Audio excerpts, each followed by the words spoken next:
This is a story of simple working people, such as there are the world over, in all countries and at all times. Here are their hardships, their humor, and above all, their heroism. The unconquerable heroism of men who take heroism for granted, as part of their daily lives. Neither plaster saints nor romantic rebels, they live these lives far from the limelight, without publicity, or often without a spokesman, save when some great crisis or disaster lifts them into the headlines. Yet these men and women are the backbone of nations, the stuff of human destiny, simple working people, such as there are the world over, in all countries and at all times.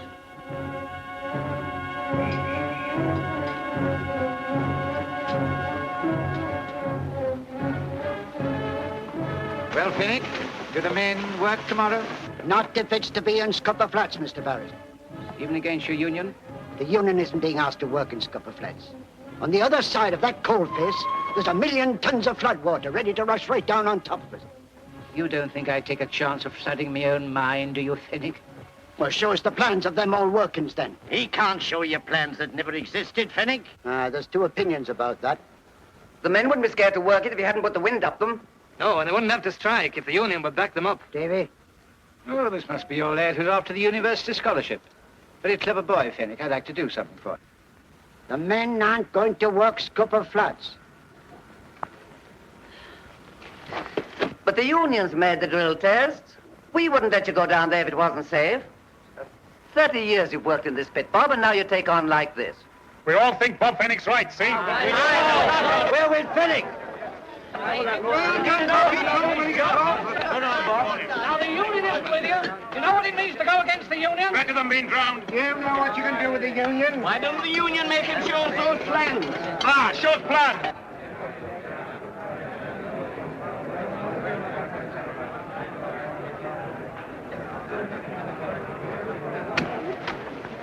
But it isn't really dangerous, is it, Father? I'll teach them a lesson.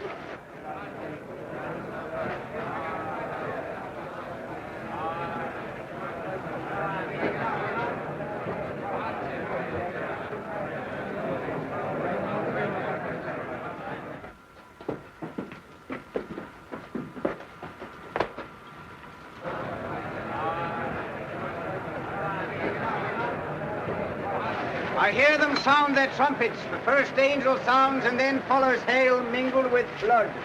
The second angel sounds and as where a great mountain burning with fire is cast into the sea. And the third part of the sea becomes blood. Not water, my brethren, but blood. 'Tis not water that has brought us here, but blood. I hear them sound their trumpets. The first angel sounds and then follows hail mingled with blood.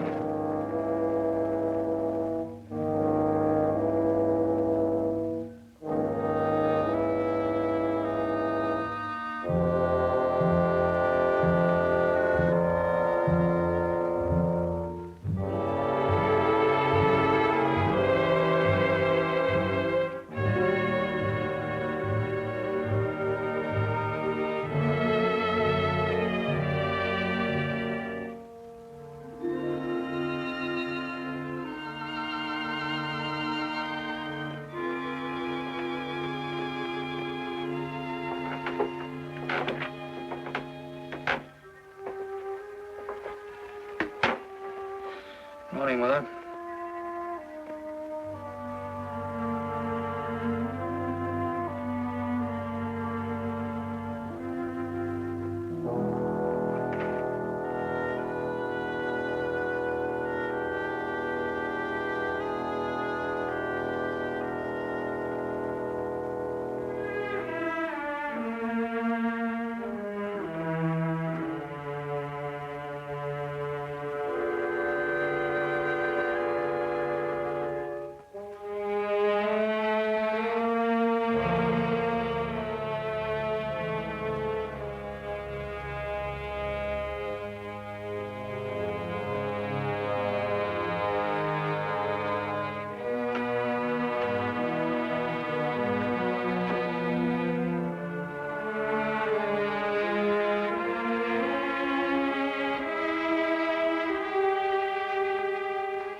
How then, Dickie?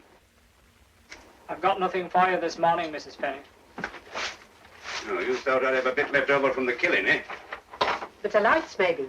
I've not for you, Martha Fenwick, nor any for that good-for-nothing family of yours. No woman's ever had better sons than mine. No better man, neither. Well, maybe an empty belly will make that man of yours think twice next time he wants to call a strike. You had good reasons? Ah, you're a clever chap, bringing misery and poverty on the old town. Now, you go back and tell him, Martha Fenwick. I'll have no sniveling and begging around my shop. How often must I tell you to keep these doors shut? I've had enough of these cadgers mooching around every time I've had a kill.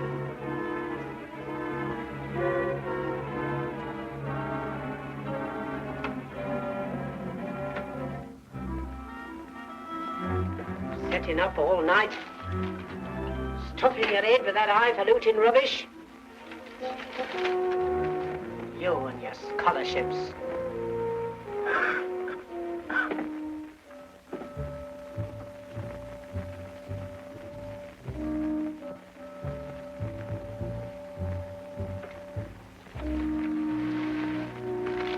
That'll do, lad.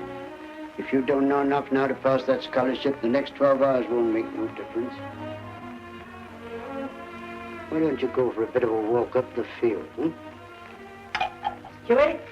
Aye, what is it, Mother? Breakfast. Breakfast? Did you say breakfast?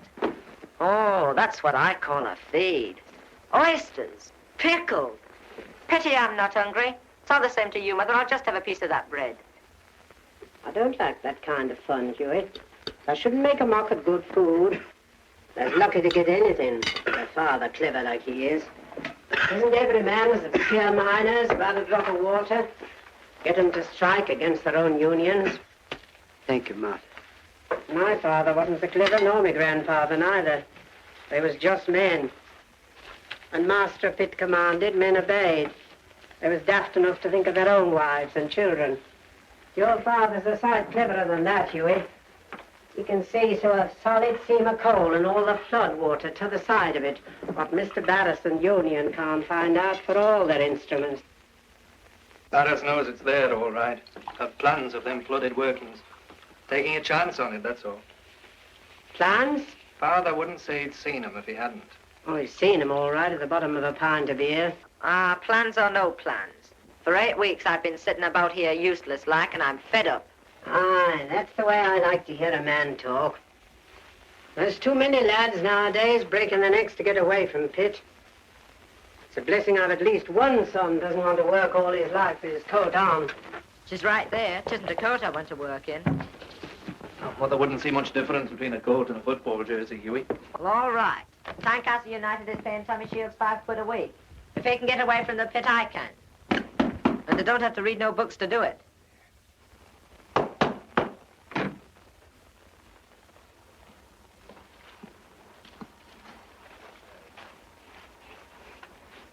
Well then, Davy, Right, Joe. you're going to Tynecastle tomorrow for your examination. Aye. By gum, you're lucky. And one of these days you're going to see me in Tynecastle too. You can bet your life on that. What would you be doing in Tynecastle, Joe? Well, I won't be listening to a lot of college professors anyway. There's money in Tynecastle, Davy. Money. Money? Huh. Tynecastle's up the spot for that. Morning, Davy. Morning, Hello, Joe. Hello, Dad. London's the spot, London. I just heard tell of Lord E. Cullen. He's making £3 a week up there just singing in the street. That's what I'm after. £3 a week just for singing. £3 a week. What I'm after is big money. It'll be big money you'll be needing and all before you can pay me back all the money you pinch out of my pocket every time I get boozed up. You don't appreciate your son, Slugger. He's a born capitalist. You bet your life I am. You've got to have money if you want to have sport, haven't you? If you're going to make money in the pit, not on your life. Well, I want to have a bit of sport and I want big money, see, and I'm going places. You're going to college, are you? Well, I'm going to look after myself, see? Ah, you can smile all right, Davy, but where's your high-mindedness going to get you? Wasting your time fighting for the miners. By gum, what an ambition! Right there. I'd sooner stay in Scupper Flats, I tell you. You've only got to look at this whippet of mine, running to skin and bone. Me too, I said so at the time. You said so. It was you two that gave Bobby the first cheer. He said so. Guinness to the lot to save your skins. You kidded us about them plans, that's all. I kidded nobody about nothing. There's plans of them old workings. I saw them in Barris's office that day I did check weighing for Ted Gripple. Well, nobody's going to get me on that coking coal. I'm not going to drown myself to keep Barras fat. Get out of here! I'll have nothing more to do with you. I'll pay you out for this damage, you see if I don't. You walk out of work and then you come catching the decent folk for charity. It won't be charity you'll get if my missus pegs out. I'll slit your throat, and that's the fact. Off with you, or I'll put the police onto you. You talk of the police as if you owned them. You and your lot. What's the trouble, Will? It's my missus. She's got pneumonia. And doctor says she's got to have a cup of beef tea. And why shouldn't she? That's right. That Ramages have got tons of beef. Here, lads, listen to this. Just a bit of beef, I says. Just a bit of bone. And I'll pay you the minute the strike's over. As God's me maker, I will. And what did he say? He just ups and chases me out to chop with that cleaver of his. There's not a woman in the place who's not insulted. He's got a good stock of booze, too. Come on, Dad, at him. We'll tell him what we think of him. We'll get that beef for Will's wife, all right.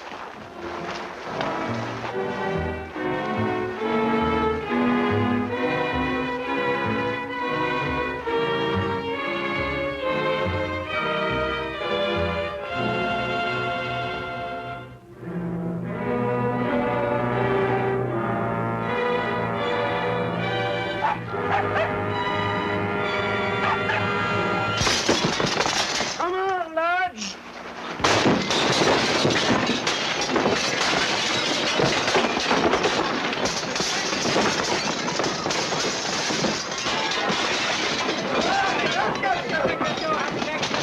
Help yourselves. Remember, they got him, man, or there won't be a thing left. Where do you keep that booze?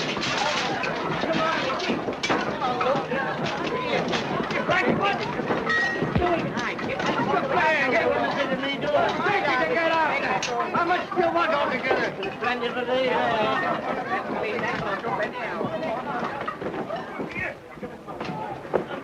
Now left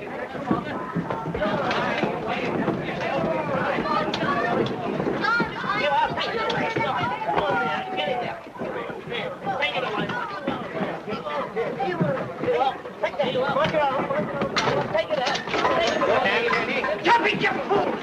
This is the worst thing you can do. Oh, you go. We'll get no sympathy now. Stop it! I'm Mrs. This car, then. You daft idiot, Chuck, put that back! Get out of here. Chuck, you must be daft, leave that be! The sergeant! The sergeant, get out!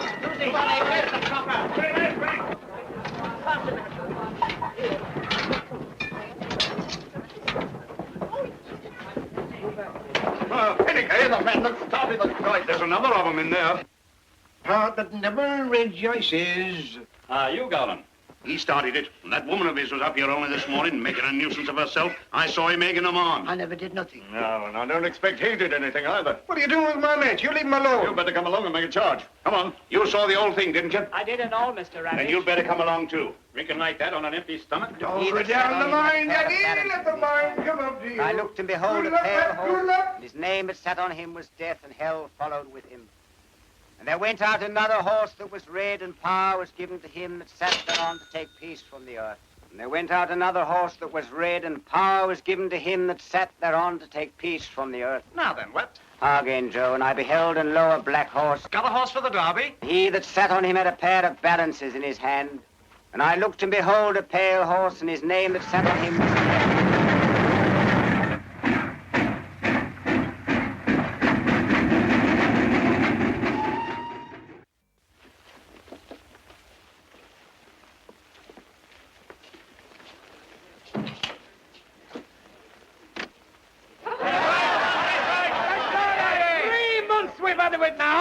And a good job we made up our minds to show some sense at last, or we'd have had to put up with it for another 3 months. Whatever by the look of things. I'm the last man in the world to say out against Bob Fennick.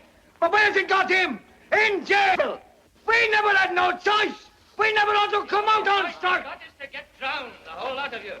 All you've got to do is to stand out a few more weeks. A few more weeks, my foot. That's what you said when it started. What do we use for grub? Kind of you to sympathize with my father, Mr. Brace. But what have you been doing all these weeks he's in jail? Everything you can to turn the men against him.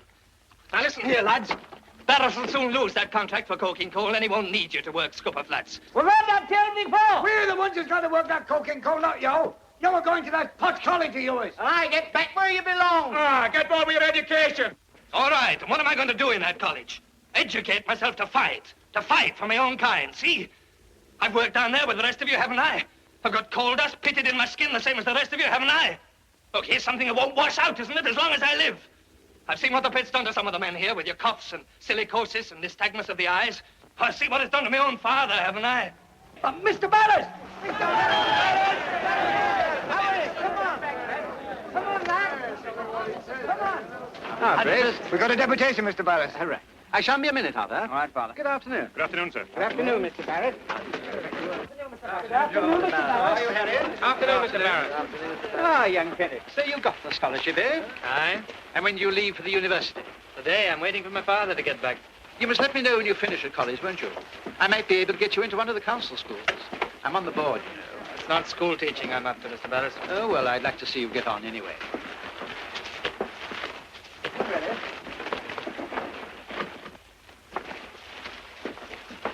You ready, Brace? Yes, Mr. Barrett. Well, I don't think we shall have any trouble now. Hey, you.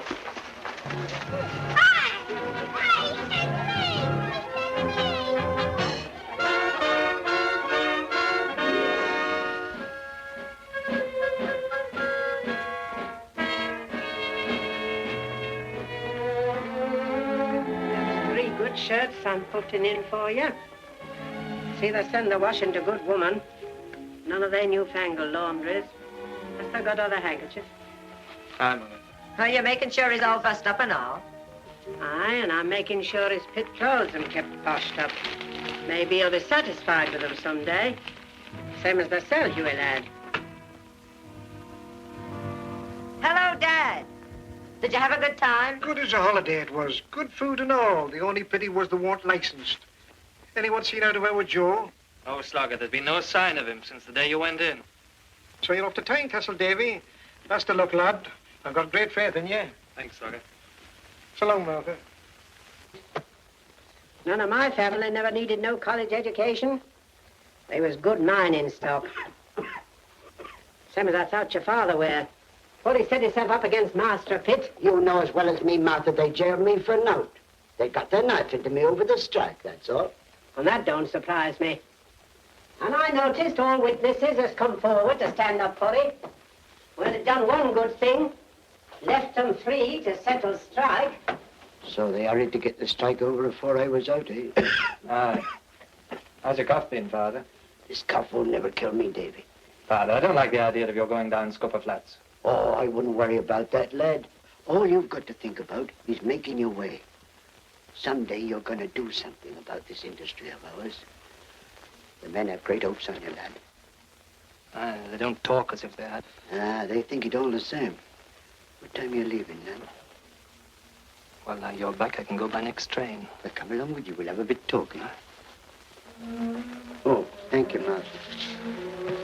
Well, we'll be getting along, Davy, shall we? Aye. So long, Huey. Good luck, Davy. You'll be finding me in Tynecastle and all before 3 years is up. So long. Well, I'm off, Mother. Aye.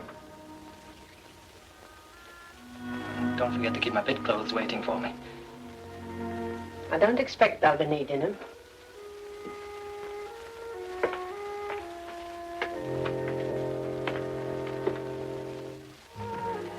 Here.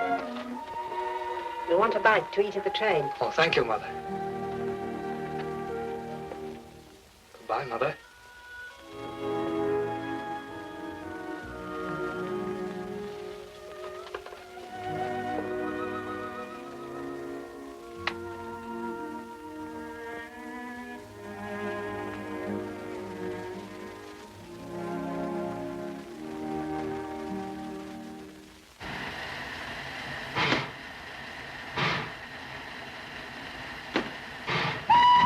Goodbye, Father. Bye.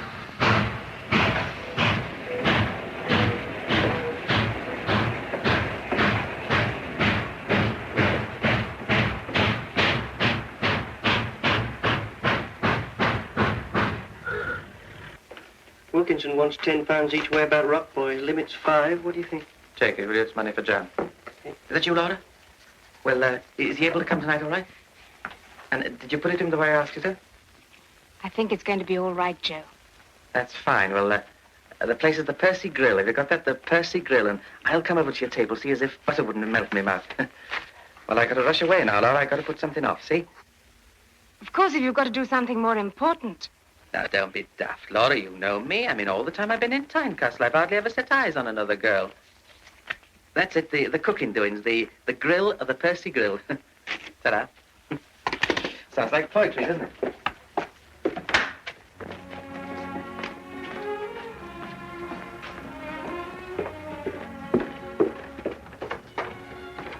Hello, Joe. Looking for Jenny? Hello, Bill. Yes, I just wanted to see you for a minute, you see. Here, listen, when are you two going to get married? Oh, one of these days, you know, when business books up a bit. As a matter of fact, I got a bit of business tonight, and I wonder if you might give her that message, would you? Okay, the show'll be over soon. I'll tell her. Okay, Bill. Joe, what's the business tonight?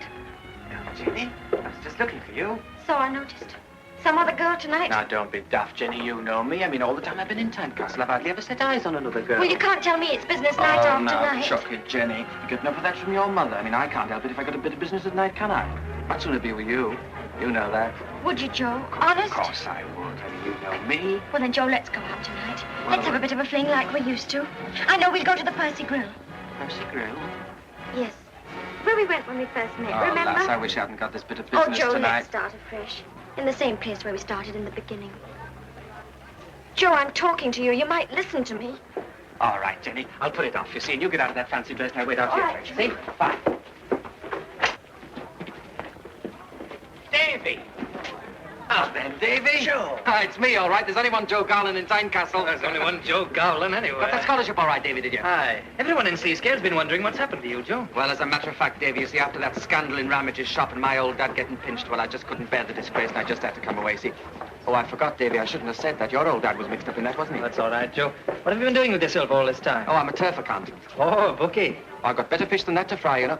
Look here, Davy, you're not in a rush, are you? I'd like you to have some food with me and a little lady I'm waiting for. No, I'm not in a rush, Joe. Oh, that's fine. She's my landlady's daughter, as a matter of fact. Here she comes. Dave, this is Miss Sunley. Jenny, this is Dave Fennick, a friend of mine from the university. Oh, pleased to meet you. Now, what a bit of snap, eh? What do you say, Davy? Aye, we'll pop into Lockhart, shall we? Lockhart's, what's the matter with you? This is on Joe Gowland, so you shut your gob. Now, what about the, Joe. The, Percy Grill, eh? Oh. Come on, Davy.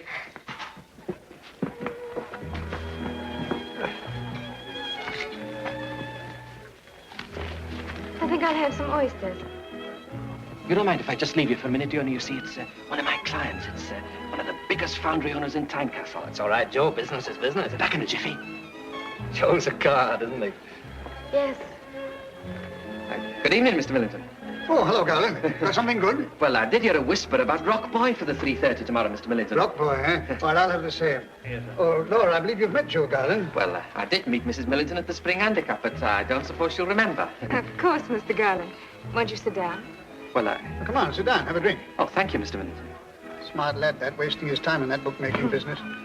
What was that horse you said, Garland? Rock Boy, Mr. Millington. Rock boy, huh? Pretty girl, Mr. Garland. Your fiancée? No, you got the wrong end of the stick, Mrs. Millington. She's with a friend of mine from the university, her boyfriend. No. Oh, Stanley, weren't you saying something about Mr. Garland the other day? Hmm? Oh, I'm sorry, dear. I thought you did. Something about the Cawnport Works.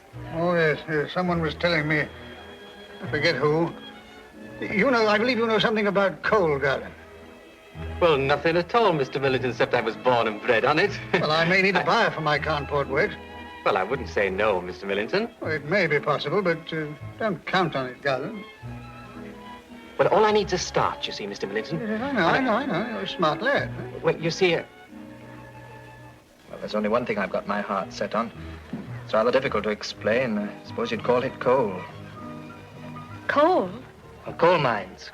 I'm trying to arrange a debate at the university at the moment on the private ownership of coal mines. Oh, of course, a very good thing. No, I want to run it down this Sunday. I'm going to speak against it. Oh, yes, naturally, David. I think it would be a very good thing. But I must say, it's been ever so nice meeting you, David. And to think you're going to have letters after your name and all. That's jumping ahead a bit, Miss Sunday. Oh, but you're the cleverest person I've ever met, really. You bet your life he is, Jenny, and he's the cleverest you'll ever meet, too. What is this, a mutual admiration society? Oh, but I admire you, David, terribly. Well, you two seem to be getting on all right. I put your nose out of joint this time, Well, I Joe. can't compete at universities, can I? That's right. But you see, David, it's not often I meet anybody as important as you. I wish the scholarship people thought that. They might raise my allowance a bob or two. It's time we were getting along, Joe. Anything you say. Do you go anywhere near Westgate Road, David? Yes, I pass it. Well, that's fine. We all go the same way home. We'll meet in the vestibule then. Excuse me. She's a nice lass, that, Davy. Aye, she is that. I didn't know you had such good taste, Joe. Taste, me? No, you've got the wrong end of the stick, Davy Westlook. No, there's nothing between Jenny and me. Keep the change, will you? Thank you, sir. She's just nice to me because I stayed their place, that's all. Between you and me and the gatepost, Davy, didn't you happen to notice the way you swept her off her feet? Oh, don't be so daft, I Joe. tell you, you did, man, and I tell you it's a case of just going in and winning.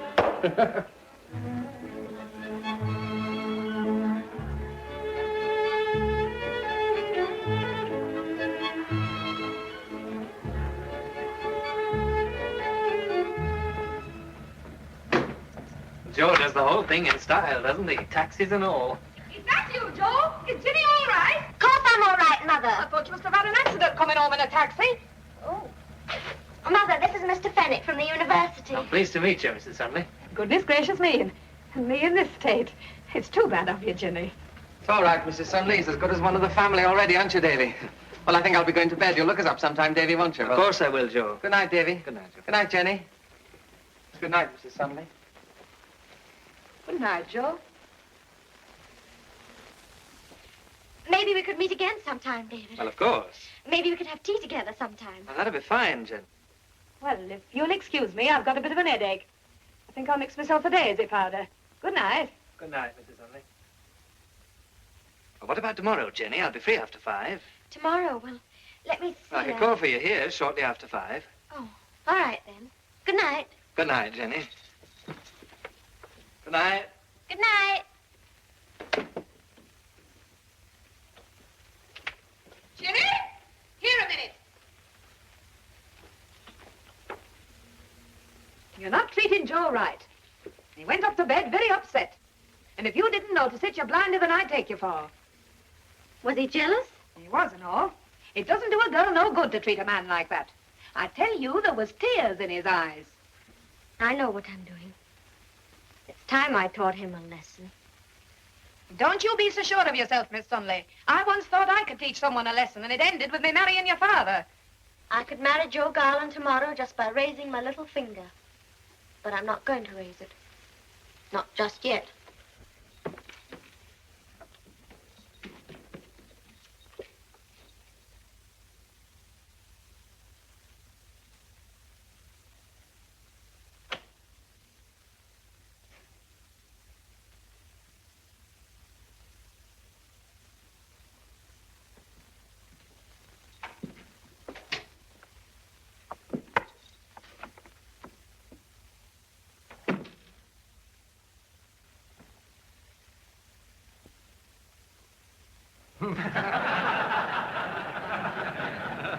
Now, the case for the private ownership of anything varies according to what that thing is. And the case for the public ownership varies according to who puts it. All right, then I'll put it this way. If private ownership of coal mines, why not private ownership of lighthouses? Because there's no way of making any profit out of a lighthouse. Oh, please, it's taken. Now, before I close, I want to remind you first that I do not necessarily believe that everything under the sun should be publicly owned. I might, of course, say that coal mining is not something under the sun. Here. But that's not quite the point I wish to make, Mr. Nugent. There is a more fundamental difference between coal mining and most other industries.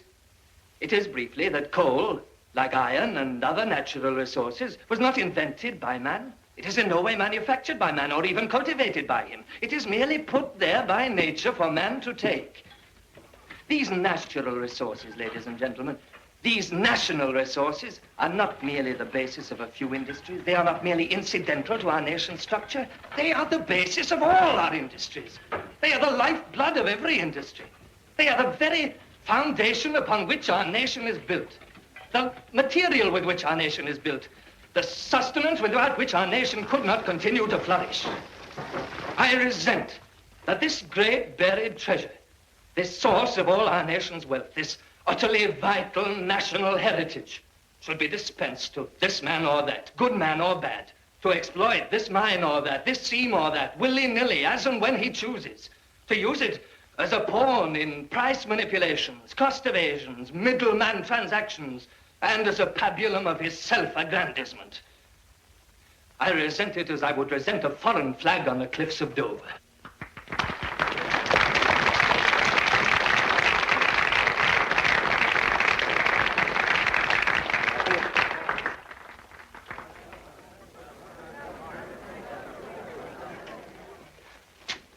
Favorite one, the 2:30 job? I should worry, Nobby. The business is as good as yours now, debts and all. You finally got that job, then? You bet your life I did. And you know where to find me to settle everything up, don't you? But if Jenny comes nosing around, you don't know where I am, see? Because I got to get packed and away before she comes home, see? Well, so long. Hope you make your fortune, lad. So long, Joe. Jenny!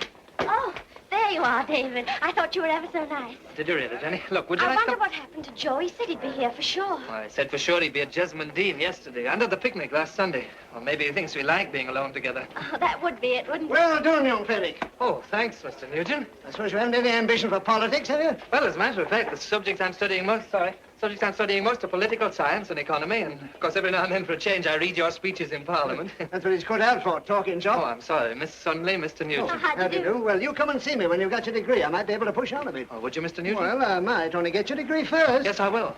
Fancy, a member of Parliament. Ah, it's one of the best we've got. Did you hear what he said about pushing me on? I could see he was ever so taken with you.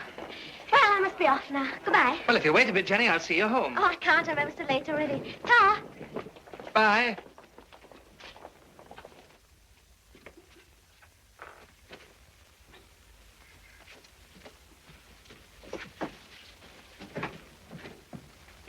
Oh, I didn't know you were in, Joe. Hello, Mrs. Sunley. What's the meaning of this, Joe? I knew it. I told her you'd never stand it. I told her she was treating you shocking. Worse than shocking, Mrs. Sunley. I just got one of them anonymous letters about it. It fair broke my heart, it did. It's a disgrace. A real disgrace. No, it's better you shouldn't see it, Mrs. Sunley. I mean, there she is out again with him today. Oh, Joe, won't you have a talk with her? No, I won't. I've suffered enough. It's bad enough, Jenny behaving as she's done, but when it's my best friend, I mean, it's more than flesh and blood can stand. I must say, I'd never have thought it of a fellow like Davy Fenwick. I only hope, Mrs. Sunley, that for Jenny's sake, that his intentions is honourable. Right, come, I'll tell her a thing or two. No, I'd sooner you didn't, Mrs. Sunley. I'd sooner you didn't say anything to her at all. I'd bear her no ill will. I just wanted to be happy, that's all. I tell you, she's a bad, heartless girl. For 2 years now, you've been taking her out as good as you're intended. And now this hoity-toity college professor comes along and you're not grand enough for her. I can't bear no more, Mrs. Sunley. I just want to be by myself, that's all. I know how you feel, Joe. Maybe you're looking at the kitchen on your way out. I'll have a nice cup of tea for you. It's real kind of you, Mrs. Sunley.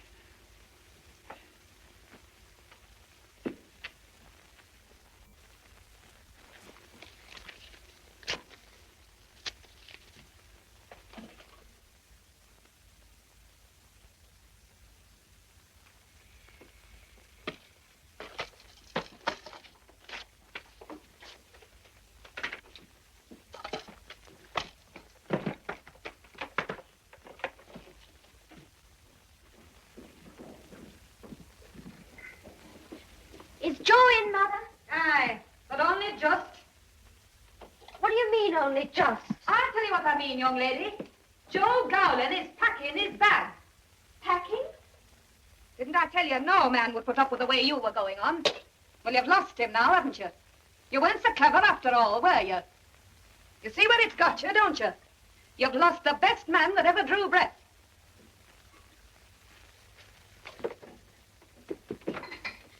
Joe! Oh, Joe.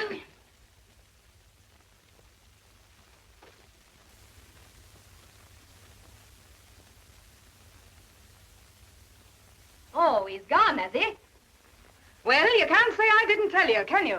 Don't, You've lost him and you deserve it. You'll never get another like him if you ever get another at all. Oh, Mother, And I it wouldn't surprise me if you didn't. You don't grow younger, you know. You can't carry on as though there were 1,000 young men all lying in wait for you because there isn't. You and your raising your little finger. Well, you left it a bit late to raise your little finger this time, didn't you? And to my way of thinking, that's what you'll do for the rest of your life. Just be a little too late. You don't find good fellas like Joe Gowland every day in the week. And mark my words, you keep on making a fool of yourself, you'll finish up like your Aunt Lily, an old maid.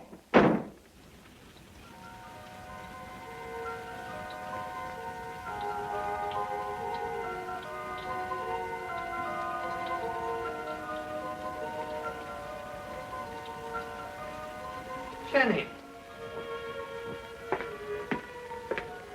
What's wrong, Jenny? Don't let's talk about it, David. Don't let's talk about it. Oh, come on in, sit down here. Let me take your mic off.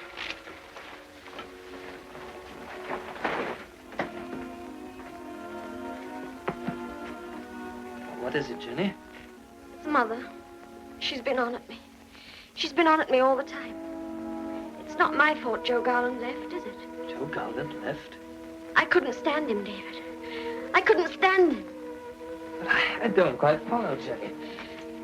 I didn't know he was mad about me. Joe Garland mad about you? Why, he told But me that's himself. what she says, David. That's what she says. But I never gave him no encouragement, did I? Of course you didn't, Jenny, no. But you see, he left because he found out that I liked you more than him.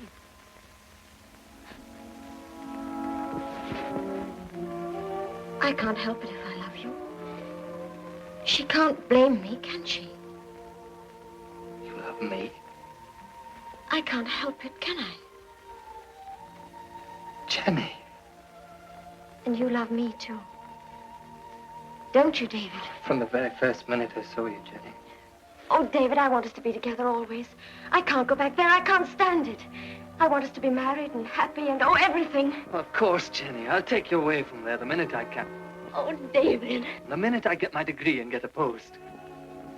But, David, that's another whole year. We couldn't wait as long as that.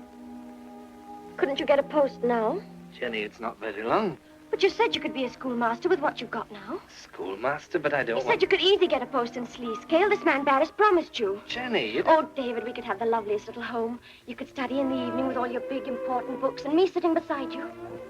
But I can't throw away my scholarship and the lectures at the university and everything. And we must be practical, darling. Oh, but David, I am practical. I've got it all worked out to a T. You can get ever such good furniture today on the Never Never. Never, never. Oh, about £0.50 a week, David, that's all.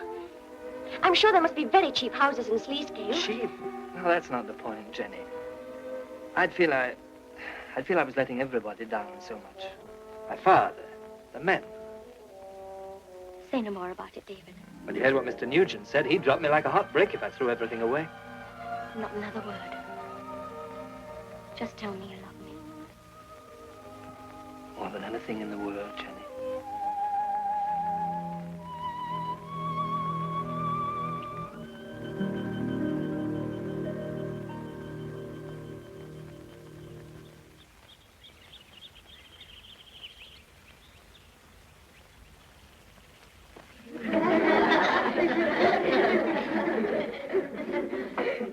Now, there's a good way to remember this, lads. Now, watch.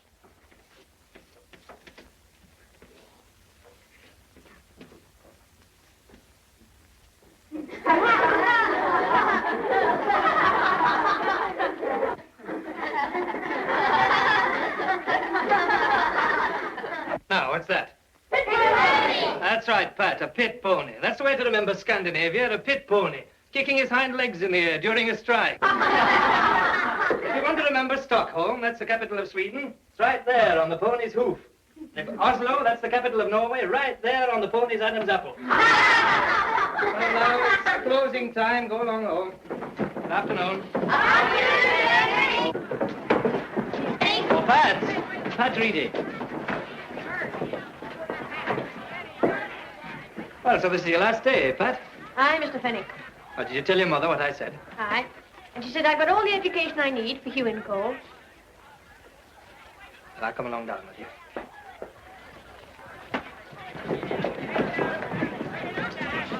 Fenwick. Yes, sir? Wait for me a bit, will you, Pat? I understand, Fenwick, that Mr. Barris offered you the opportunity of coaching his son in the evening, and you saw fit to refuse. Well, the evenings are my only chance for studying for my degree, Mr. Strother. A pity you didn't think of that before you ran away from college. You'd have had your degree by now. You wish to see me, Mr. Strother? Eh? Yes. Yes, we're getting that laughter in your class again. I must remind you once again, Fenwick, education is a serious matter.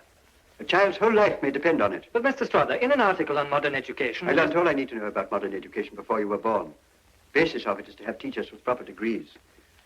We may keep you here to oblige Mr. Barris, But we cannot keep our eyes closed to your limitations if you refuse to be sensitive of them yourself. I'm sorry, Mr. Swanner. Another thing, Fenwick. Scandinavia is not a horse. Let me refer you to Gray's Geographical Compendium for Pupil Teachers, page 173. You will find these words, Fenwick. The shape of Scandinavia may be likened to that of a bear. A bear, Mr. Fenwick, a bear. But, Mr. Strother, these boys have never even seen a bear. Precisely. We teach them two things at one and the same moment. The shape of Scandinavia and the shape of a bear. You may go, Fenwick. Thank you, sir.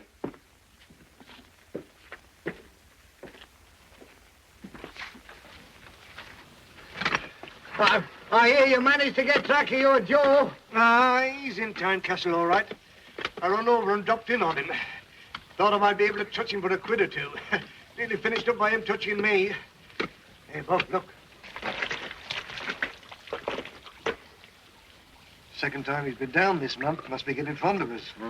A lot of water here. All the men aren't worried about the dampness, Mr. Barris. They're working worse than that over at Globe Coal. But some of them are beginning to think it's coming from the old workings. Perhaps they work far enough at the end of the seam. Move them along again next ship.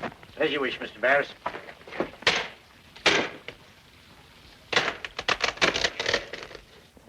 I'm not nagging at you, Pat, but you've got a good brain. You've got no right to throw it away. You've got no right to go down the pit. You can be more use than that to yourself and everyone else. What's wrong with Pitt? It's a man's job, isn't it? I thought that when I was leaving school. I thought it was grand to have a man's job. Oh, then, Davy. Hello, Huey. Did you see the match lineup today? I did. You're getting on grand. I have my name mentioned in the Tynecastle Chronicle and all. It's bound to be seen, isn't it? Aye, of course it is. When are you coming up to the house, Huey? Jenny hasn't seen any of you for a couple of months. I'll be dropping in one of these days. Got to put in a lot of training, you know. Sorry. Remember me to Jenny. You see what our Huey thinks about pit work, Pat. He's not mad about football just because of the exercise, you know. Well, somebody's got to go down Pitt or we wouldn't have any calls. Yes, I know that. Oh, Mrs. Reedy, I was hoping to... Don't you, Mrs. Reedy, me. I know the blether you're trying to stuff into my lad's head. Get in, Pat. And where do you think your education got you? 45 bob a week. Let me tell you this, Mr. Smarty. When our Pat's your age, you'll be fetching every bit as much as that. And now mucking about for a couple of years before he does it. Ha! Such a lot you were going to do for the men. Going into Parliament and all.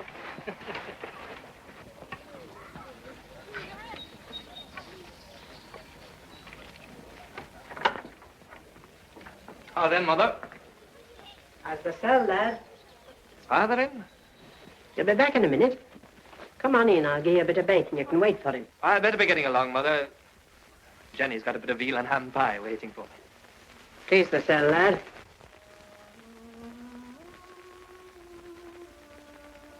Mother, I wish you'd give Jenny a chance. I haven't been to see her all the time we've been here. Does she want me to go and see her? Don't give her a chance, Mother. She's a stranger here. She's lonely. She wants cheering up. Wants cheering up, do she? Lonely? Why should a woman be lonely with a man at home to look after? Maybe I should be lonely and all if I thought of nothing but getting about.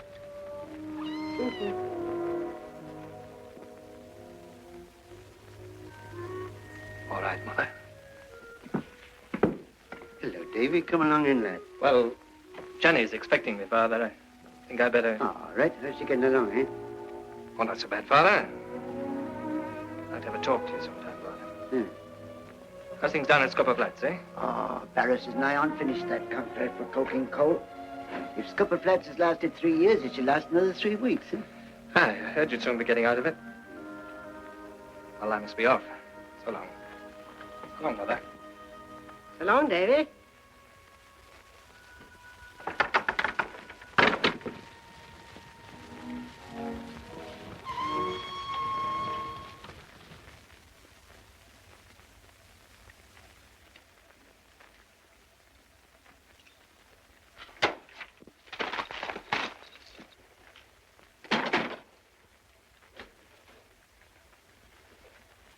Hello, Jenny.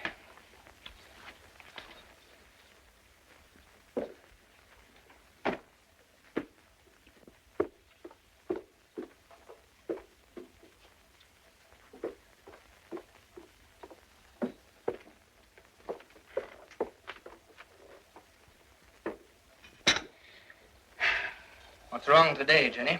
Nothing's wrong. Nothing's wrong at all. I wish you wouldn't eat with your fingers. I have such a wonderful life, I'm sure. No maid, and all the lovely housework to do. Not even a wireless set to annoy me in the evenings. And I suppose if I was to ask you to take me to Tynecastle tonight, you'd think I was insulting you. Oh, no. Nothing's wrong. We've been going out too many evenings lately, Jenny. Even if we could afford it. You might say excuse me when you leave the table. Afford it? It's a pity you didn't think of that when you turned down Barris's offer to give his son a little tuition. You can never afford anything. I can't even call my furniture my own with the never-never man pestering my life out. And I even had to pay for the honeymoon.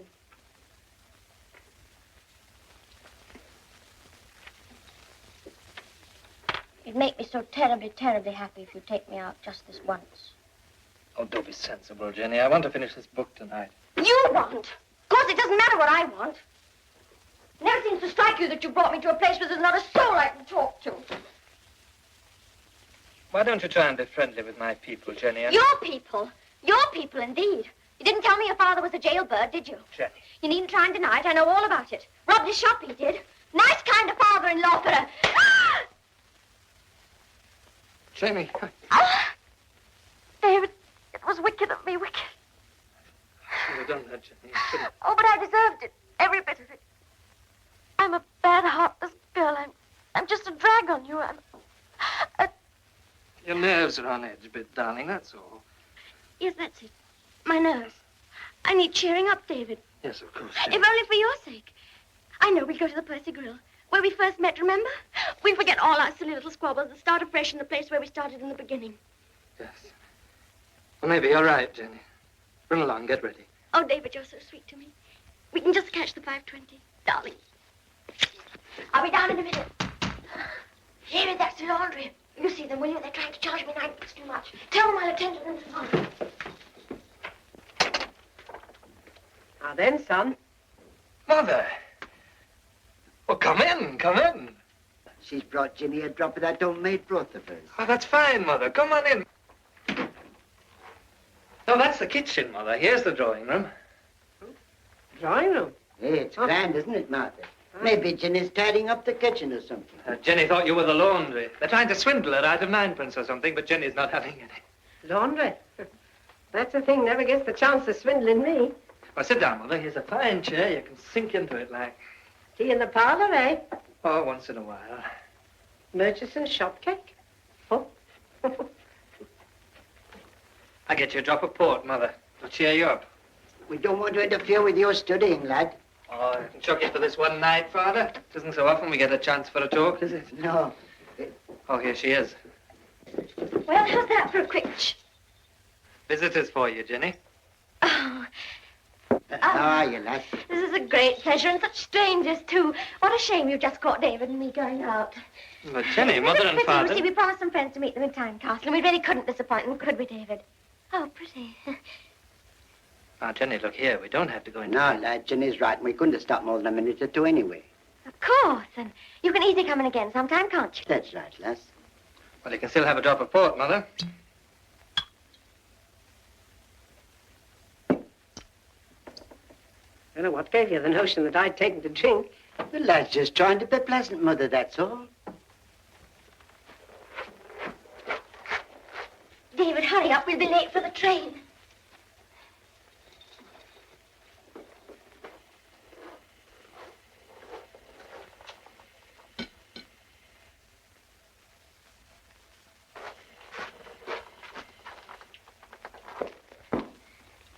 What you doing, David? Coming. Come and see us again soon, will you, Mother? Yeah, best send your postcard first. Oh, good night, Mrs. Fenwick. Good night. Good night. Good night, Mother. Night, Father. Night, Davy. Blessing of at least one son who's not breaking his neck to get away from Pitt.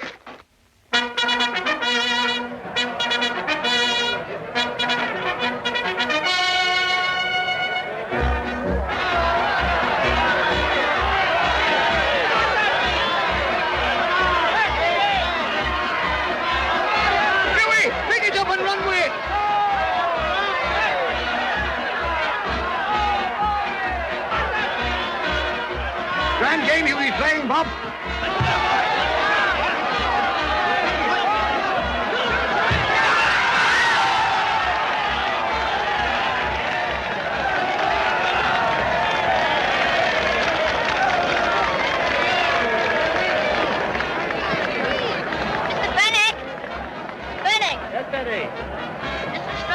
me give you that. Oh, thanks, Teddy.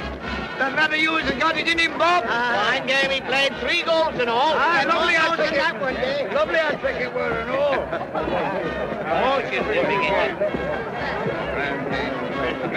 How do you think they did? Well, you'll come up and have a bit of snap with us, won't you, Davy? I'll drop in a bit later, Father. I've got a bit of business to see to now. Well, what like's the matter, lad?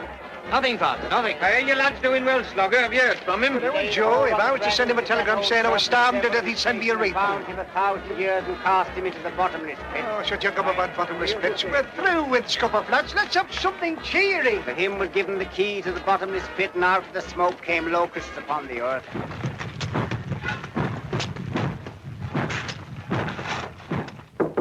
Come in. Yes? Shh. Yes, I'm expecting him over. Yes, Finny, what is it? Well, I was wondering if you still wanted a tutor for your son, Mr. Barris. Oh, you've changed your mind, have you? Well, I needed the time for studying, but now that I'm leaving the school... No? Yes, Mr. Struthers just given me notice. Yes, I heard you weren't giving satisfaction. It's a great disappointment to me, Fenwick, after all the trouble I'd taken to get you in there. I believed I was producing results. Yes, well, if the school doesn't consider you efficient, I'm afraid... Still, I'm a fair man. I'll give you another chance. Thank you, Mr. Barris. Of course, you can't expect quite the same terms. And let me see, what was it I offered? £0.50 a lesson, 3 lessons a week. I'll tell you what I'll do, Fenwick. I'll give you 10 shillings a week for 5 lessons. You can start tonight. Go along now and arrange it with my son. Good afternoon. Thank you. Why, my dear fellow. I didn't know you were waiting. It's all right, Mr. Barris. How do you do, Mr. Garland? Fine. Anything Millingtons now, aren't you? And a partnership in the offing, too. There's one thing I like is to see a man get on, especially one of my own men. And you used to be that, didn't you? Proud of it, Mr. Barris, proud of it. Well, if it isn't Davy Fenwick. How are you, Davy, lad? Fine, Joe. How you getting on, Davy? Fine, I've just pulled off a big deal. That's right, Davy. Is there anything I like is to see a man getting on. Remember me to Jenny, will you?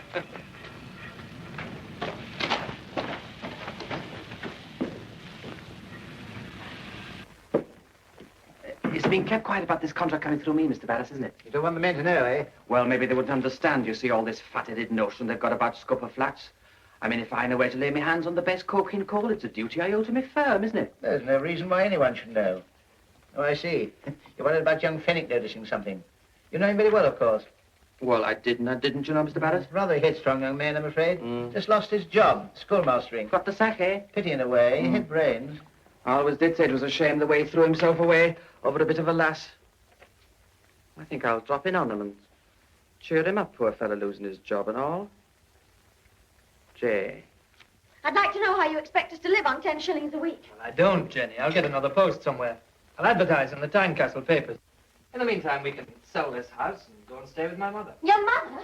I'd rather starve in the gutter, and that's final. I've got ambitions. I was meant to be a lady, I was. Not just a skivvy for somebody who's a rotten failure. Hark at him. He's here again. The never-never man. I'm going to tell him the truth. He can take his rotten furniture away for all the chance we've ever got of paying for it. Don't be an idiot, Jenny. Hello, Jenny. Remember me? Joe. Hello, Joe. I hope you don't think I was trying to cut Jenny's throat. Why, David, such a thought never entered my head. What a silly thing to say, David. Come in, Joe, come in. Oh, thanks. It's wonderful to see you again, isn't it, David? Yes, come on in, Joe. Just thought I had a minute, you know. Been in to see your father, I suppose, Joe? That big boozer. Oh, he's not a bad sort. Yeah, sit down and have some tea. Well, I only got a minute or two to spare. You see, Davy, I got this business with Barris. We're selling him some of them new pumps. About time they cleared the water out of them pits. Well, Scupper Flats is closed down. That's one good thing. Oh, I don't suppose there was much to worry about there, you know. You didn't always think so. Oh, Jenny, how's married life treating you, eh? Oh, it's ever so nice, isn't it, David? Now you're getting on the way of business, Davy. Oh, he's doing ever so well. They think a terrible lot of him up at the school, don't they, David? Mr. Barris thinks the world of him and all. He's been given the job of teaching his son in the evenings above everybody else's head. Haven't you, David? Oh, well done, Davy. Not doing so bad yourself, eh, Joe? Well, Davy, you know, I don't hold with grumbling, but it does get a fella down in the end. I mean, Paris this week, Brussels the next, London every other day. See who it is, David. Tell them I'm not in. Probably my creditors have spotted your car, Joe. David's going out tonight, Joe. Oh, well, I got a bit of business tonight myself, as a matter of fact. I hardly got a second to call me own, you know, Jenny. Visitor for you, Joe. Well, hello, Dad. Well, by gum, it is grand to see you again. You sent a wireless message you was here, Joe. Thanks very much for all them 5 quid you never sent me. What brings you to Sleescale? Tynecastle too hot for you? You can't stop him having his little joke, can you, Davy? No. I was just coming along to see you, Dad. I'd have broken your blasted neck if you hadn't. Are you, Henny? You're doing very well for yourself, aren't you? Well, a lot of expenses, you know, Dad. Well, you're going to have a few more. All the lads is waiting down at the salutation. We're celebrating the closing of the Scupper Flats, and I don't see no reason why you shouldn't put your hand in your pocket for it. Only Come got on. 5 minutes, you know, Dad. I can drink plenty in 5 minutes. Are you coming along, Davy, lad? Then I can't stop it. Good night, Mrs. Fennick. Goodbye, Jenny. See you soon, Davy. I'm looking forward to a ride in that posh car of yours.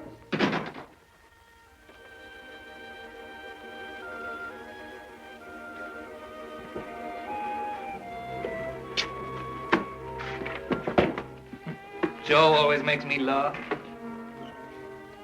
He's a success, that's what he is. And to think I could have had him just by raising my little finger. Well, why didn't you? Why didn't I? Because I was a fool, that's why. A fool! A fool!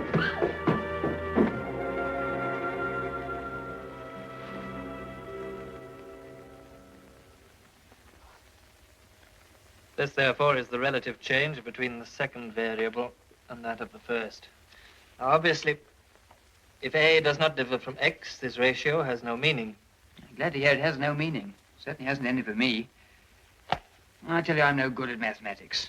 I don't want to be an engineer anyway. Well, what are we wasting our time for, then? Father wants me to follow him at the pit. I loathe it. All this Scupper Flats business and everything. Still, the men didn't break through. Their luck held out. Yes. Yes, it did, didn't it? Just held out. What's worrying you, Arthur? But their luck won't hold out forever. Is it anything to do with Mr. Gowland?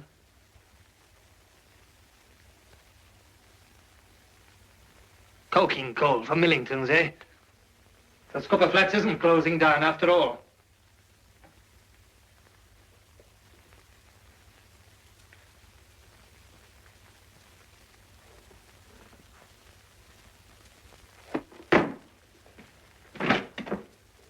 I'm not sure about this money clause. Well, don't you think that's a matter between me and Mr. Millington, Mr. Barris?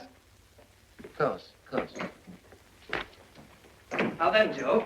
Hello, Davy. Good evening, Mr. Barris. How dare you come in here? What do you want? I'm not standing on ceremony, Mr. Barris.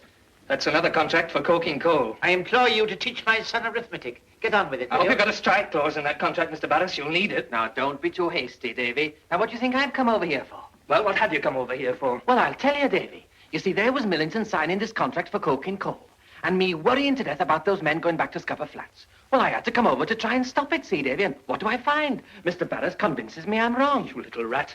Do you remember telling me over in Tynecastle that they were certain to break through that coal face one day? How you thanked your lucky stars you were out of that death trap. You remember the strike? Remember how we starved? How you said you weren't going to drown yourself to keep Barris fat? Well, nobody's going to drown themselves to keep you fat. Do you really think you can induce those men to strike? To start that misery and suffering all over again? There's not going to be any more misery and suffering. I'm going to get the union behind the men this time. I'm going over to Tynecastle tonight to see Harry Nugent. Get this case put before the union on Wednesday. And if I can't do anything else, I'll raise a stick. What right's he got to poke his nose into other folks' business? I got a couple of £1,000 at stake in this. Besides, think of Mr. Millington's feelings. You don't think Fennick can have any influence with the union, do you? Well, he might. It's no good just sitting down and let him do his worst. There's nothing we can do to stop him till tomorrow morning and try and find out what sort of success he's had. Well, tomorrow morning might be too late.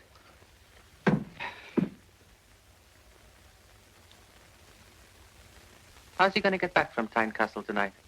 He can't. There isn't a train. Well, let him go and see his Mr. Harry Nugent, MP. Thank you, Mr. Barris. Good night, Mr. Barris. Good night, Gowland. See yourself to the door, will you? I'd rather... All right, Mr. Barris. Oh, Gowland. If there was any danger, there'd be plenty of warning, wouldn't there? The pit, you mean? Yes, of course there would be, Mr. Barris. Good night, Mr. Barris. Of course.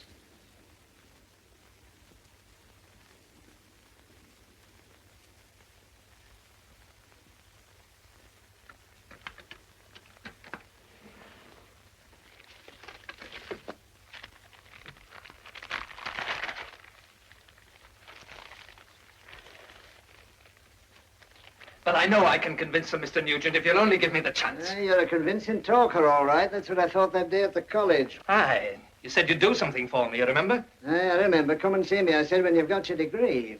You know, I had great hopes of you, young Fenwick. I had a notion you might be just the right lad to step into my shoes in a year or two. It was a great disappointment to me when you showed you didn't think it was so important after all. Well, I'm not asking you to do anything for myself, Mr. Nugent. Aye, maybe. You want me? When are you through? Well, I'll do what I can for you, lad. Oh, thanks, Mr. Nugent. How are you getting back to Sleeskill tonight? Oh, don't you worry about that, Mr. Nugent. I'll hop onto a lorry or something. Good night. Good night.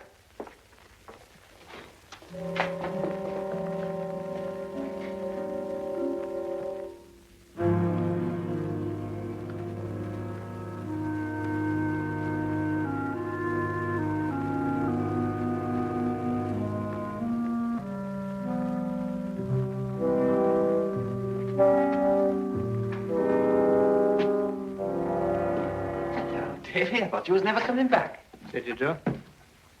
I just had to come round, you see, Davy, to settle a little bit of difference, you see? Forgive and forget, eh, Joe? That's the way, Davy. I mean, you and me's been pals all these years. It didn't seem right. Let a bit of misunderstanding come between us, did it? There's no misunderstanding as far as I'm concerned, Joe. That's the spirit, Davy. I mean, two sides to every question, eh?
Oh, I thought you were never coming back. Where have you been all this time? Fine, Guzzle. You're so quiet. Come tell me all about it. Wasn't about one of those silly old mining things, was it? Yes, Jenny, it was one of those silly old mining things. You know, David, I wish you wouldn't waste all your lovely brain on these things. You know, I've had a great idea. Have you, Jenny? You see, I've been thinking about you not having a job and everything. And I suddenly thought, what a good thing it would be if you were to go along to Millington's and have a talk with Joe Gowland. I'm sure he could get you in there, and you know what a terrible lot he thinks of you, David. Does he, Jenny? You know he does. Now, don't let's have any of this silly jealousy business. You know I'm only thinking of you getting on. So Joe would give me a job, would he? Yes. But you'd have to give up all this silly idea about miners and everything. You see, David, people haven't any patience with that sort of thing nowadays. Did Joe say that? Yes, of course. You've always loved Joe, haven't you, Jenny? But I can't blame you. Any more than I can blame myself for falling in love with you.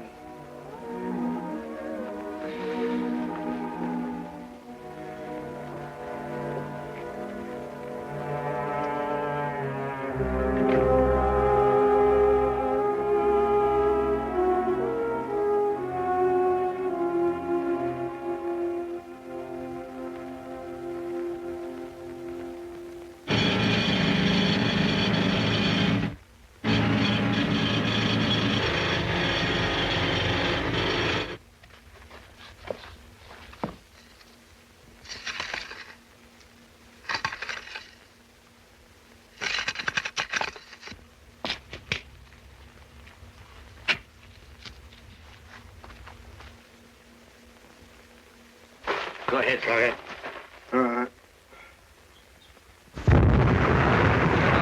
Ton after ton, further and further into that barrier. A barrier, gentlemen, which is holding back 1 million tons of flood water. They've taken drill tests? Drill tests? You've all of you been working miners at some time or other, and you all know that without plans, it is impossible to be absolutely certain that your drill tests are not deceiving you. Well, unfortunately, we're not able to inspect the plans of the flooded workings at Sleescale. The owner of the mine insists that they never existed. But my father insists that they did, and still do. And I should like to know why the owner of the mine is so afraid to have them inspected. We can't listen to every Tom, Dick, or Harry who happens to say he once saw some plans. The men who worked in Scupper Flats listened to him and starved for 3 months to avoid working there. But anyhow, if Barrett has got the plans there's now to fear, he wouldn't run the risk of flooding his own mine. There are mine owners who will take a gamble, just as there are very few miners who don't. We all realize... But here is a gamble I beg you not to be a party to. You may deny that you have any intention of being a party to anything, that you just intend to do nothing. Like a man who sits watching a child drowning in 2 feet of water. He's not a party to it, and in law there is no crime he could be accused of, certainly not murder. And in the same way, if these men drown in Scupper Flats, nobody will be entitled to accuse you of murder. They will say you were not a party to it, and so will you, and you. But what will your conscience say? And yours, and yours. It is in your hands today to decide whether or not these men shall ever again enter that death trap. Your hands and yours. Today. And at this very minute, they're stripping that barrier. The barrier that is holding back 1 million tons of flood water.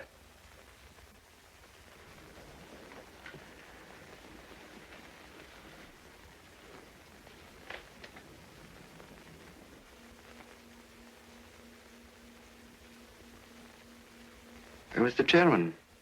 Yes, Mr. Wilkins? We've all been impressed. In fact, swept off our feet by the eloquence and sincerity of this young man. Hear, hear. But is he as sincere as we think? Will you please tell me, Mr. Fenwick, exactly when you first decided to come here today? Last Saturday night. Aye. Scupper Flats had been working for 3 years. And it just happened to be last Saturday night that you first decided to put it before us. It happened to be last Saturday night that I first heard about the new contract. Aye. A contract which you knew was of great value to Mr. Gowland. What are your personal relations with Mr. Gowland, Mr. Fenwick? We used to be pretty friendly. Aye. Up till last Saturday night, I think, Mr. Fenwick. The night you decided to try to put a stop to this contract of Mr. Gowland's. You and Mr. Gowland quarreled? That has nothing whatever to do with my coming here today. It was a very bitter quarrel, Mr. Fenwick. It came to blow. I've told you it had no connection whatever with my coming here. I believe it was your wife you quarreled about, Mr. Fenwick. Your wife has left you as a result of it. Hasn't she? What's that got to do with the danger to Scupper Flats? If Scupper Flats is dangerous now, it's been dangerous for the last 3 years. And yet you didn't decide to do anything about it until last Saturday night. The night that you had this violent domestic quarrel with Mr. Gowland. I put it to you, Mr. Fenwick, that you were determined to do anything you could to revenge yourself upon him, and that's why you're here today. Thank you, Mr. Chairman. Gentlemen, it's obvious who has put this member up to this and why. Mr. Fenwick, please. His intention is to give you a completely false impression. I beg you not to be stampeded into it. Please, Mr. Fenwick, Mr. Fenwick. Come on, lad, you're wasting your breath. Good afternoon, Mr. Fenwick. Thank you very much for all the trouble you've taken. I think, gentlemen, we can pass to the next item on the agenda. The question is using paint or wallpaper at the Gatethorpe branch. Mr. Williams, please. How'd you get on, Davy? No good, Tom. Hey, I told you were wasting your time, lad. Hello, Davy. I hear you didn't pull it through. What happened, lad? Well, I did my best, Father, but I'm afraid... Oh? Well, you can't do better than your best, lad. But I should have thought. So you're going down, eh, Pat? Aye, Mr. Fenwick promised to show me the ropes today. I'll break you in, boy. Davy! Davy! Davy, it's happened! The letter came while I was getting ready for the pit. They've asked me, Davy. Asked you what? To play for Tynecastle. They were watching the match when I scored 3 goals, when I did the hat trick, Davy. And now they've asked me to play a trial with the reserves next Saturday. Grand lad. Slugger, I'm playing for Tynecastle. Lad! I told you they had their eye on me, didn't I? You wouldn't believe me, would you? Hey, what are you... It's come up, lads. I'm playing next Saturday. Hey, not so hasty. Wait for the international. Look here.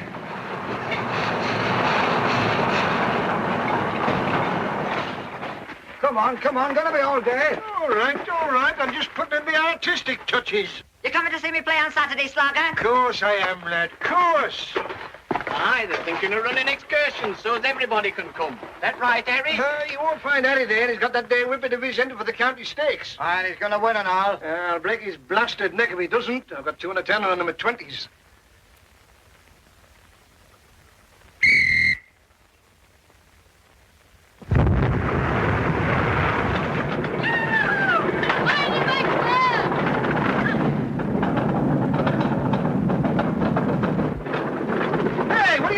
The scenic railway? I'm just saving Scandinavia a bit of trouble. Scandinavia? Yeah, come on, let's get this propped up. Oh, I don't see no hurry. I don't see why we should slave our guts out just for our Joe's benefit.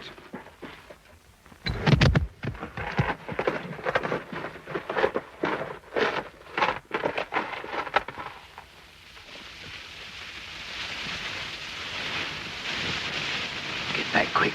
Cage.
The rigger in a headstock company? Just trying them, Mr. Barris. We want all the punch we can get in electrical gear and ring amalgamated. Every rescue man they can find. The steam winding gear. You better get a hold of Scupper line.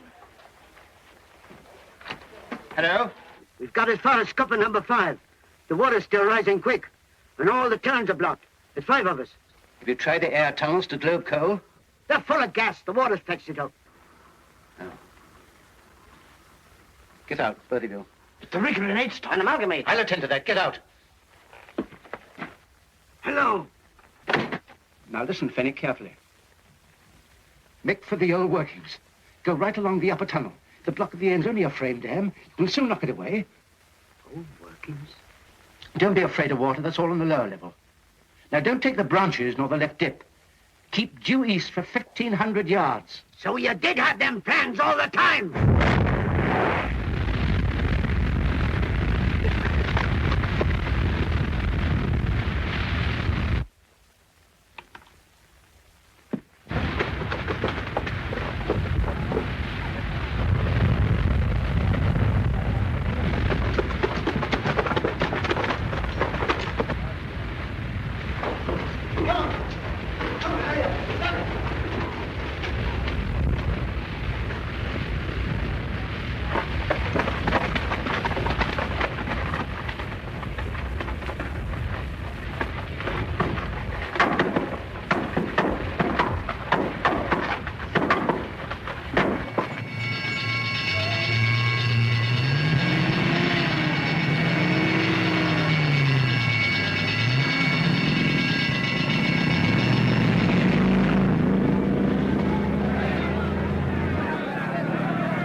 them in. Barracks in order. Right.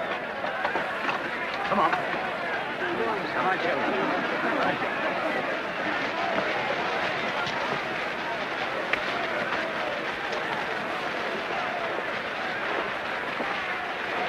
My son's down there, Barris.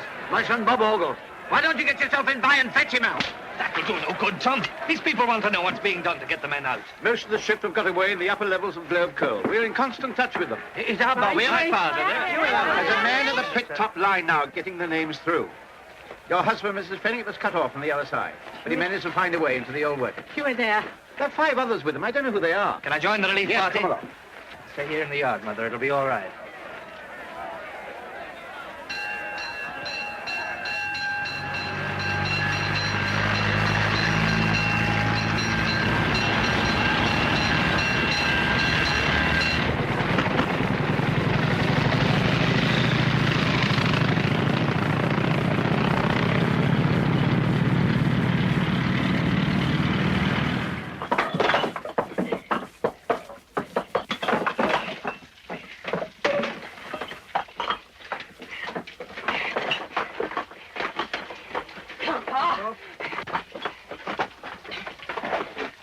Hurry up, lads. Before any more of that rope comes Come on, down. Pop.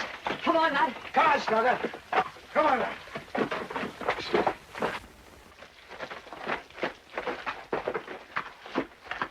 What's your step, Huey?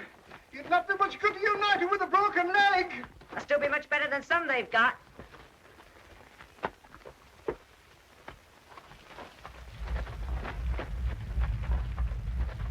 Bob, here's a sight for sore eyes.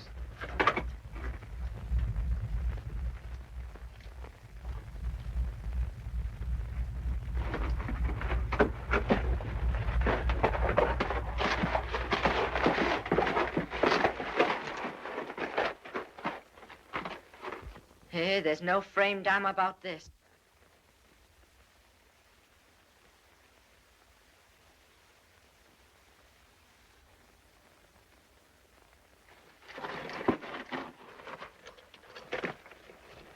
All right, Pat, lad.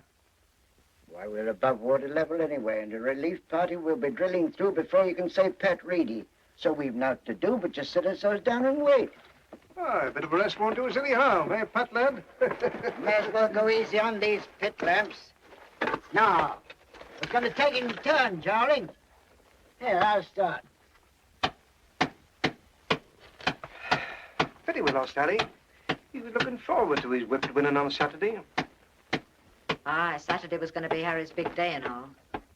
I'll be thinking of him when I'm playing in that trial.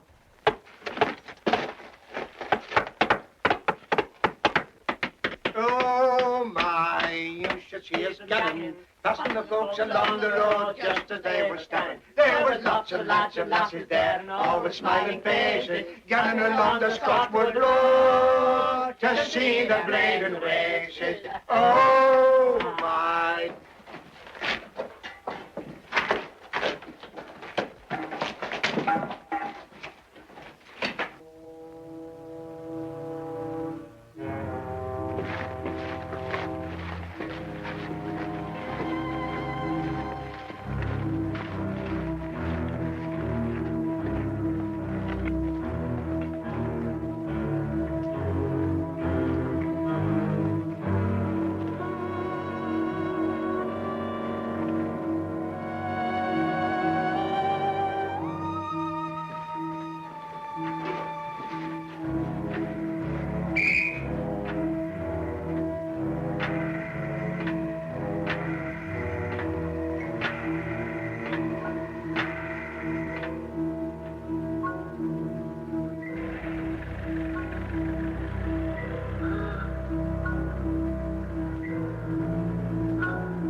We're through!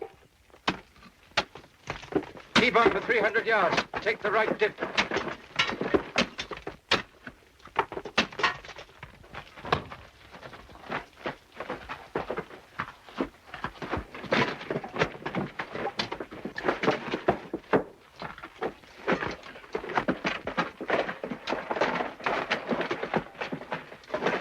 It might be half a mile there. If only we had some plans of this place, we'd know what we were getting at. Plan wouldn't remove that fall. We must expect difficulties. We must blast a new roadway above it. Come on, then. Let's get on with it.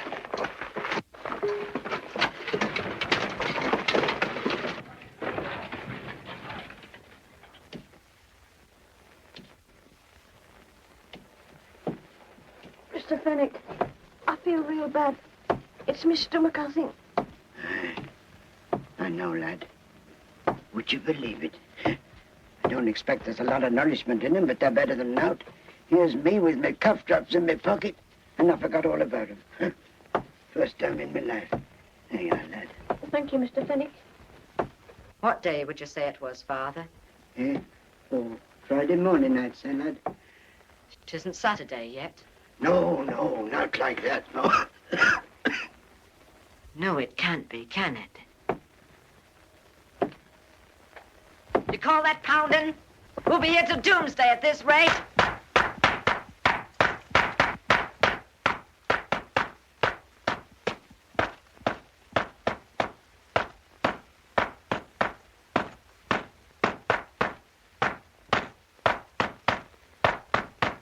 We've got to be out by Saturday.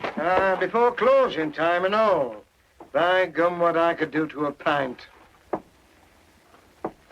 I've still got that last cough drop, lad. Would you like it now? Yeah. Come on, lad, buck up.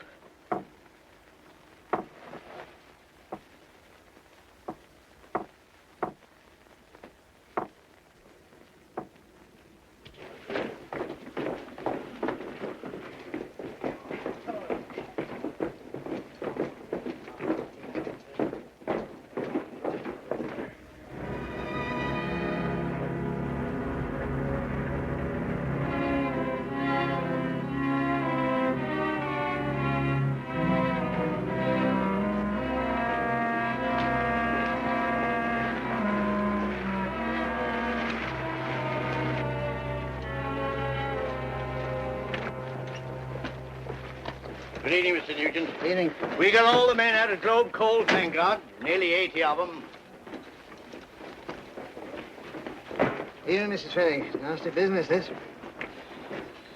Union are feeling pretty sick. They didn't listen to your son that day. Aye? There wasn't one of them that wouldn't eat out of his hand now. I can tell you that much. A disaster's a disaster. It's a chance every pitman's got to take. Well, I expect they'll get your men out all right, Mrs. Fenwick. Maybe. And how about our pet? You're a member of Parliament, aren't you? What are you going to do about our pet? Tell me that. Sarah, they're doing everything they can, lass. Aye, they're doing everything they can.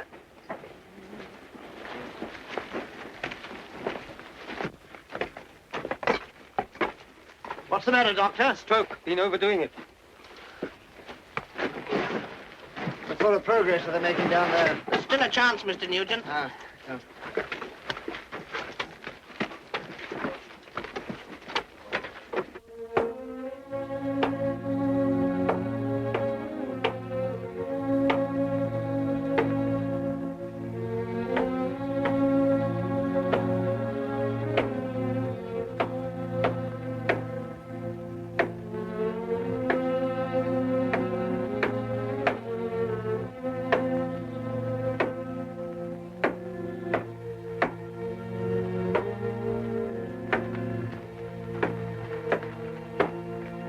Wait. Maybe we should have a service.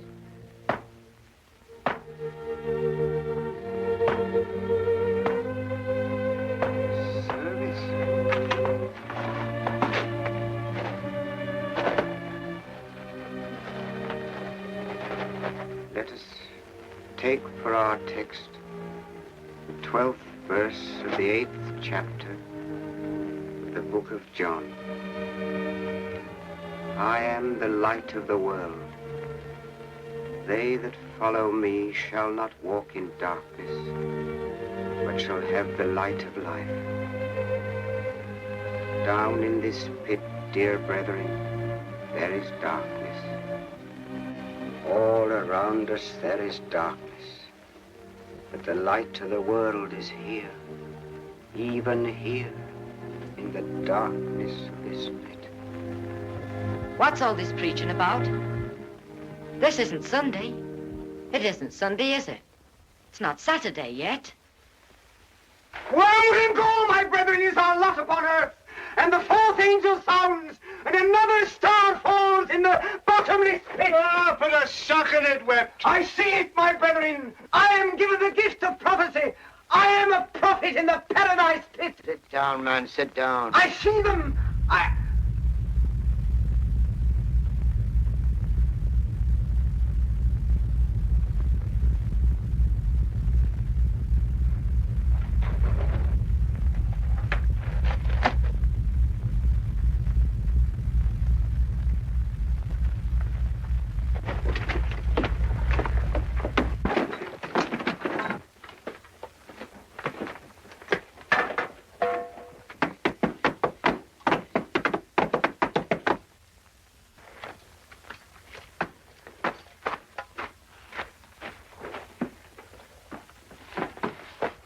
Another fall up here. How is it down there, Jim? Can't do any more work here without retimbering. Lattice knew his way about here, all right. If only... But he's no use to us now. There's naught we can do but take a chance this way.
I've lived a rotten life.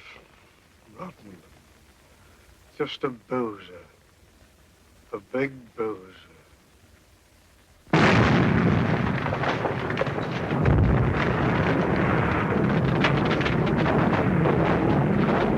timber's getting! Get back! It's coming! It's coming!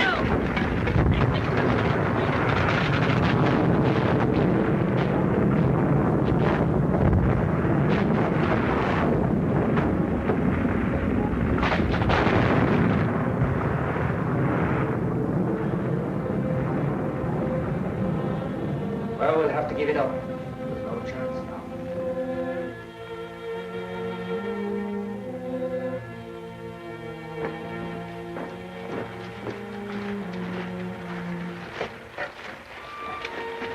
David. Young Finney, we want you to represent the men at the inquiry. Represent the men? What men? My father, Hughie? Mrs. Winthrop's 2 sons? Harry Brace, Slogger Gowland, Wet? Young Pat Reedy? What am I going to say when I represent the men? It was all very sad. No one was to blame. I know what your heart's set on, lad, and you'll get your chance to fight for it. The world's like a wheel. Your turn will come. The way you said that, you sounded like my father. Good night, Mr. Nugent.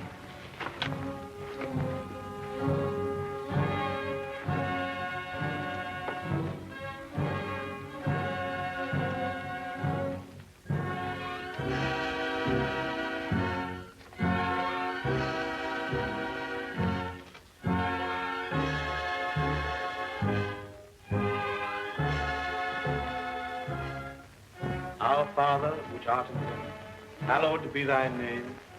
Thy kingdom come, thy will be done on earth as it is in heaven. Give us this day our daily bread, and forgive us our trespasses as we forgive them that trespass against us. Lead us not into temptation, and deliver us from all evil. For thine is the kingdom, the power, and the glory, forever and ever. Amen. And so, out of the darkness of the world that is, into the light of the world that could be and must be, a world purged of its ancient greeds, a world in which dreams are not empty nor sacrifices in vain, a world of infinite promise which the unconquerable spirit of man will someday forge into fulfillment.